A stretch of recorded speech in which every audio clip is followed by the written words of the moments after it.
Comtoise Radio, l'actu dans les Vosges saunoises, Jean-Pierre Poinceau. Bonjour, du 18 au 21 novembre se déroule la semaine Vita Crea, un événement organisé par la Chambre de commerce et la Chambre des métiers et de l'artisanat de Bourgogne-Franche-Comté. Une semaine pour valoriser les créateurs d'entreprises et donner le goût d'entreprendre.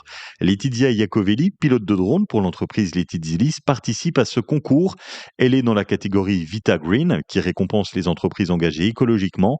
La Haute-Saunoise nous explique les raisons de sa participation. J'ai candidaté au concours Vita Green afin de faire reconnaître l'éco-responsabilité de mon entreprise avec ses 5 services par drone. C'est important pour moi car j'essaie dans toutes les démarches que je mets en place au sein de mon entreprise de respecter l'environnement et de mettre en place des services par drone afin de faciliter la vie des agriculteurs, des communes et de toute personne ayant le besoin d'un service par drone. L'entreprise gagnante sera celle qui obtiendra le plus de j'aime sur la vidéo de présentation et c'est vous, public, qui déciderez. Laetitia Iacovelli nous explique pourquoi voter pour elle. Jusqu'à aujourd'hui, j'ai été soutenue par un grand nombre de réseaux, comme la Banque Populaire, comme la Chambre des commerces, comme Initiative Haute-Saône. Et ce serait une grande fierté et une immense reconnaissance pour moi de pouvoir, encore une fois, faire appel à votre aide et puis toujours avancer ensemble en faveur de l'égalité homme-femme également et de la protection de l'environnement, toutes les valeurs que je défends. Pour la soutenir, vous avez le lien direct sur notre page Facebook Comtoise Radio.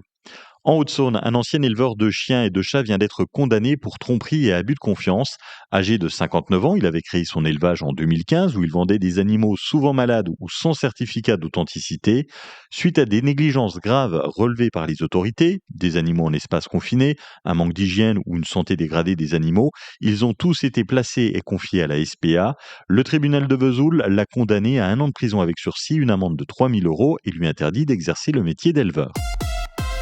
Ce matin, vers 5h30, un feu d'habitation s'est déclaré rue d'Amont à Ronchamp. La toiture a été percée, les occupants sont tous sortis. 3 d'entre eux ont été emmenés à l'hôpital de Trévenans pour des intoxications à la fumée. Une quinzaine de pompiers de Ronchamp, Champagné et Lure étaient sur place. 271 000, c'est le nombre de victimes de violences conjugales en 2023, une hausse de 10% sur l'année. Le nombre de victimes enregistrées a doublé depuis 2016, d'après le ministère de l'Intérieur. C'est dû notamment à la libération de la parole. Les victimes sont en très grande majorité des femmes, 85%, et les mises en cause des hommes, 86%. Selon le ministère de l'Intérieur, les 2/3 des violences conjugales consistent en des violences physiques. Le numéro de téléphone à contacter en cas de violence, le 39 19. C'est aujourd'hui, à partir de 16h48, que les femmes travaillent gratuitement jusqu'au 31 décembre. Cette date symbolique vise à dénoncer les inégalités salariales entre les hommes et les femmes. Elle provient de l'association Les Glorieuses. L'année dernière, les femmes travaillaient gratuitement dès le 6 novembre à 11h25. Sakura Sushi, c'est le nom du nouveau restaurant japonais qui vient d'ouvrir rue Carnot à Luxeuil-les-Bains. Seul restaurant japonais de la cité thermale. C'est pour des raisons simples et efficaces que Théa Tenstein du Sakura Sushi s'est implanté à Luxeuil. Parce que j'ai trouvé un bel coin et en plus, il n'y a personne qui fait les sushis à Luxeuil. Sur la carte, Théa Tenstein a son coup de cœur, le Shashumen. Parce qu'ils sont bons, ouais. Et prix raisonnable. Double nouille, 4 morceaux de chachou, bambou et œuf mollet. Le Sakura Sushi rue Carnot est ouvert du lundi au dimanche, midi et soir. En Haute-Saône, le radar de chantier installé le long de la RD 486 dans le bois de Villers-Sexel, en direction de Lure, a de nouveau été tagué. Récemment nettoyé, il est déjà recouvert de peinture rose avec un message ironique. Bisous les collègues. Ce week-end à Champagny, une battue de sanglier avec tir a lieu dans le périmètre non chassable et sur le territoire de la commune, y compris dans la réserve et à proximité des habitations. Coupure de courant à Lure ce dimanche de 6h à 14h, route de Belfort et au niveau de la Saline.